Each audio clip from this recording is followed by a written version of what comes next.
Hustlers expertly blends drama and comedy together with some impressive performances as it follows a crew of savvy former strip club employees who band together to turn the tables on their 1% clients. I'm Rob Licuria, senior editor here at Gold Derby, here with Lorene Scafaria, the film's multi-hyphenate writer, director, producer. She probably did the craft services. She was in charge of this whole damn thing.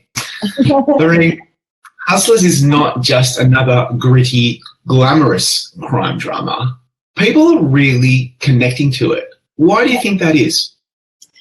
I think anyone who can relate to what it's like to not have money, certainly if anyone who was around during the 2008 financial crisis, the class of 2008, probably has a certain tie to it. I think it's resonating with people because it's about people, and it's about just what it is to try to survive in a world that kind of has a broken value system, and certainly makes there's certain systems in place to keep the rich rich and the poor poor. And so I don't know, maybe people just responded to that, to this almost odd wish fulfillment through this, certainly a kind of seedy and salacious story, but, told in a human way. And the film is based on a New York Magazine article that recounts this true story about a group of strippers who effectively turn the tables and take power into their own hands. How did that story land in your lap? Oh, I was sent the article that Jessica Pressler wrote. She is an incredible journalist. She wrote this article for New York Magazine, and it was viral in 2015, but I didn't get it until the summer of 2016. It was sent to me by the producers, Adam McKay, Will Ferrell, and Jessica Elbaum. And so at the time, it was at a different studio, and they were just wondering what my take would be, how to adapt the article into a movie. At that point, it was kind of just a writing assignment. It certainly wasn't mine to direct. So I had to, get the writing job first and then try to write my way into the chair. But yeah, that was a long time ago by now. Yeah, it's amazing how these things take so long to finally get off the ground. And then you finally make the film, you cast it, you get all the people involved, you make it, it gets released, and then it becomes a huge success. And did the film really exceed your expectations, both commercially and critically? I mean, certainly, it certainly exceeded my expectations because it's just so hard to get a movie made, and it was certainly hard to get this movie made, a movie about this kind of material in 2019, certainly in 2016, 2017, 2018. So it's completely exceeded my expectations. It's, although when we were filming it, we did feel like we were onto something. There were so many just moments on set where Todd Van Hazel and I, the DP, would just sit back and kind of watch what we were what we were doing with the place and who was in the room, and it was just I don't know, we felt like it was electric when we were there, but it certainly exceeded any expectations I would have had. I'm so grateful that it connected with audiences, because that was a really incredible feeling to sit in a theater with so many different kinds of people all reacting to it, and some in similar ways and some in different ways. And so that was really something to see. Yeah. And I think because the film, the subject matter, perhaps some people may underestimate it. They think, oh yeah, it's just another really cool, fun stripper movie. And it really kind of isn't. There's so much to this film. And that's why I think the film's resonated so much as well. It's currently sitting on 79 at Metacritic. It's got 88% of Rotten Tomatoes. That's pretty impressive. The consensus is that it's a uniquely empowering film, and it's actually quite intelligent. What do reviews like that mean to you as an artist? It meant a lot to me as an artist. It certainly meant a lot to me as a woman, to be honest. Because and it meant a lot to me for this community that is certainly been misrepresented for a long time, and I hope I did right by them. And but I, felt like there was a stigma around these characters, and I because I just relate to them so much, I took it kind of personally that the movie was so hard to get made. So the fact that that's resonating with people, and that they get to see a different world and a different side of the story that maybe they haven't heard before, and just to be on the ground with people who were certainly affected by the crisis, that kind of we all were, obviously, but I think a group of women that aren't even really usually considered in the conversation about women. So so that meant a lot to me, definitely. And as an artist, I mean, I felt so lucky to tell this story, to work with this incredible group of people, really just a remarkable cast and crew, and everyone was so dedicated. And Kayla Empter, my editor, who I was lucky enough to work with on my last film. This was just a real, race to the finish line, because it was greenlit in mid-January, and we had like a 7-week prep and a 29-day shoot and an 8-week director's cut. So it's just been go, go, go. And so, it feels like it was just yesterday that we were working on it. So, yeah, I mean, incredibly grateful. And then you cast this really small, unknown theatrical actress named Jennifer Lopez. He happens to be probably one of the biggest stars on the planet. Yeah. That could have, I think I've heard of her, but, and so there would have been a lot of attention on the film, I guess, because of her. And what I just love as a story is how her performance is something else. Like, you really need to see it to believe how amazing she is in this film. And it's probably the best work ever. And she's been talked about for awards and Oscars and stuff, which is really exciting.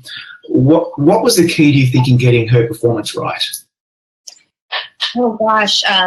I don't know. I mean, it was weird. Her voice was kind of on the page. I wasn't writing the role for her, but after I was thinking about who would play Ramona, it just was so immediately obvious. And she brings so much to it that she's such a singular performer. It's not just the dance, which honestly, it was such a bonus. It was such an afterthought for me, whether or not this character was going to bring it as a dancer. It was so much more important that she just brought that weight, that authenticity, that warmth, that maternal warmth, but also how cool and tough she is. I mean, that's just it. She's just like nobody else, and she's been great forever. And I've been a fan of hers and her work for so long, but to see her in something dangerous, that was really exciting for me. I was very into the idea of seeing Jennifer Lopez play that side of her that feels somehow familiar, and yet we haven't really seen her do it. And so kind of combines a lot of her persona and her New York vibes and her 2007, Queen of New York City vibes. I mean, she's just singular, but she just has chops, and she's just sitting back and watching her. I talk about it like going to the gym with her, because it felt kind of like that. It felt like, she would walk on a set. She'd have that rhinestone lighter in her hand. She carried that around with her all the time. And it really did feel like Ramona was showing up on set every day. And depending on what we were about to dive into, she could be a jungle cat or a mama bear. And she just has all those qualities. And that like an athlete, it did feel like just, trying to spot her at the weight bench or something, like that. I had to like put more weight on the bar and then like stand back and watch her like just lift. So Yeah, she's incredible. They all are. I mean, Constance Wu blows me away, and I'm just so grateful for this group of people, Kiki and Lily and Madeline, and I mean, it's just such remarkable actors, top to bottom.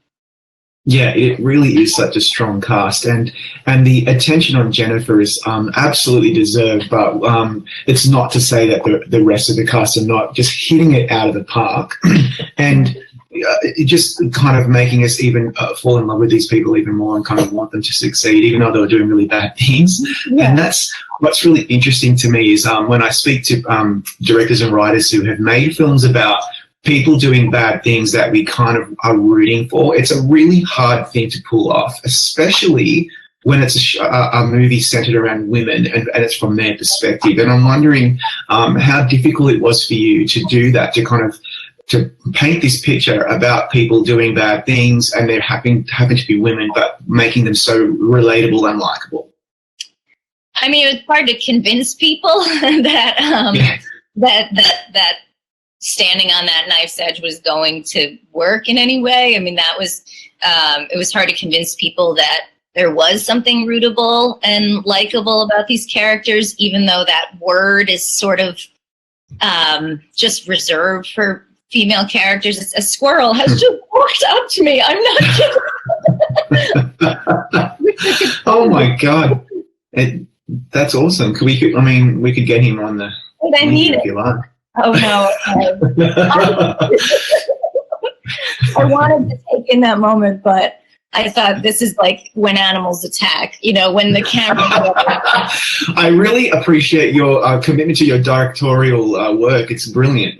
Bringing in a squirrel, it's incredible. I've never been that close to anything. The wildlife, yeah. It's back. What was your question? I think we're just talking about the authenticity that you're bringing about people that are not really doing very nice things, and they're women too, which is a bonus. Yeah, and I mean, I think it was hard to convince people of the value of it, and again, just trying to push those kinds of female characters through was hard. But I don't know, writing is always an exercise in empathy, and that's what storytelling is, and I think that's the joy of seeing movies about characters in a world that maybe you never thought you'd relate to, and kind of just realizing that we're all human beings and moms and daughters and have had different struggles in life and had different things that make us who we are. And I think for the most part, people are trying their best, and so it certainly was difficult to convince people of it, but it wasn't hard to tell that story. I think all the cast and the crew, everybody, shared that same vision that we were telling a human story, and that there's certainly, we know the difference between right and wrong. I think we all know the difference. It didn't feel like it was up to me to convince people that what they were doing was right. And yet when Ramona speaks about these guys and what they deserve, when I saw it in a theater, people, applauded at the moment. So I think for some people it tests people in that way to see, what side are you on, and or how do the lines blur for you, and at what point does it feel like this has gone too far. But they have different moral compasses, Destiny and Ramona. I think the whole group does, and we all do. And I think that was the importance of hearing Destiny tell her side of the story, because that really is what it was after all. See, we want these women to succeed because lately the one percenters from Wall Street that kind of screwed up the whole world in 2008 are kind of like the villains of this period of time, of this period of history, kind of, you know what I mean? And recent films have tackled that very seriously, like in Margin Call and Capitalism, a Love Story. Even The Big Short did it really well. Your film's doing it too. It's a really important part of the film, but it puts its own spin on that recent history. And what were you setting out to say about Wall Street and what they kind of did to us all? Yeah, I mean, well, that was part of what I was so excited about this story, was because I think, it's a period piece, and we approached it as a period piece. And I kind of think if you want to know how did we get here, you just have to look over your shoulder. And so I feel like we just have to look over our shoulder and see what happened and why it'll happen again. And I wanted to speak to capitalism, women under capitalism, certainly a group of women under capitalism, but it was weirdly not that hard to villainize them, even though I wasn't trying to in any way. I genuinely have empathy for everybody who's trying to navigate this broken value system, and men have been told that they're worth the size of their bank accounts, and greed has been rewarded, and the system is broken, and it just keeps working for a certain side. And so we have to figure out how to, embrace sort of a newer culture in a way, and I don't know, see how far we can get. I think it starts with what we're valued for, though, and that's not to say that women shouldn't, want to be beautiful or admired, and men shouldn't, strive for success. But it just feels like the trickle down of both of those things being our, the top boxes that we're meant to tick. I feel sorry for kind of all of us, and I don't judge what these women do, and for a living, where they started from. But I have a little less empathy, obviously, for the people responsible for this. But I grew up in New Jersey, and I worked in a boiler room when I was 17. I was just answering phones and doing like secretarial work at this like summer job. And it was in the 90s. It was off Wall Street, so like New Jersey. And it was just a room full of guys on these phones selling bad stocks to old people. And it was a really intense, horrible environment. And one guy said he was going to hit my mother in the head with a baseball bat, and another guy, he was on his headset for 6 months talking to nobody because he had just lost his mind. And it was wild. And so, and then 9/11 happened, and then the financial crisis, and in between that time was such a weird no man's land where it was sort of Howard Stern on the radio, and I don't know, it just was a bizarre time to live through. I was in New York from 99 to 2001, so like kind of peak New York, I think, and yeah, I don't know, and times have changed. They have changed, but the systems are still in place to keep the 1% there. And so, I don't know, it's scary. It's definitely scary. But I wanted to figure out, I'll never be able to solve that. I'll never be able to solve that. But I felt like it was worth talking about, the other stuff, and the root of it, and the effect of it, and the human side effect of it, and how it will affect us all, and continues to.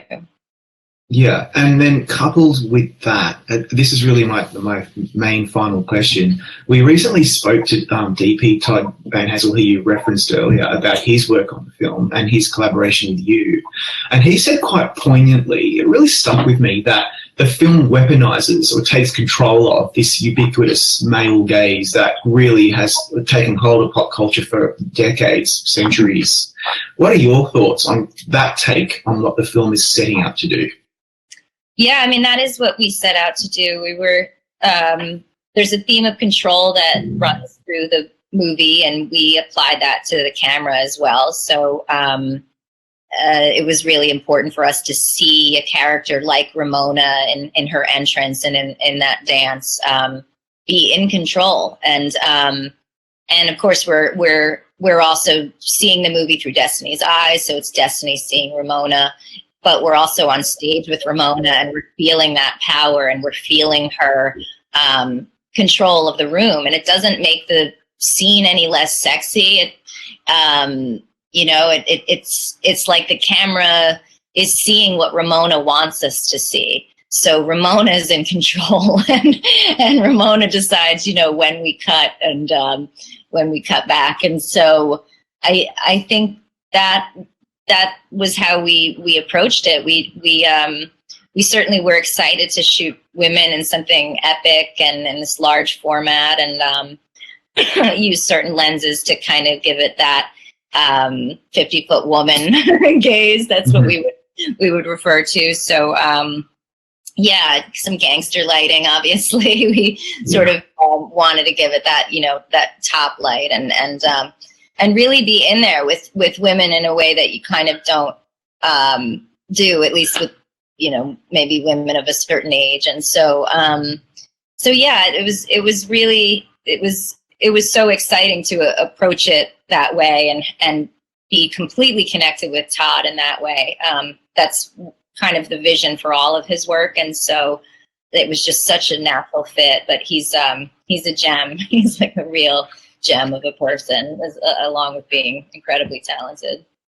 Yeah, and now you're both nominated at the Independent Spirits. So much more to look forward to this award season. Congratulations, good luck. This film is the real deal, and I'm expecting to see a lot of you guys on red carpets for the next few months. That's terrifying, but thank you.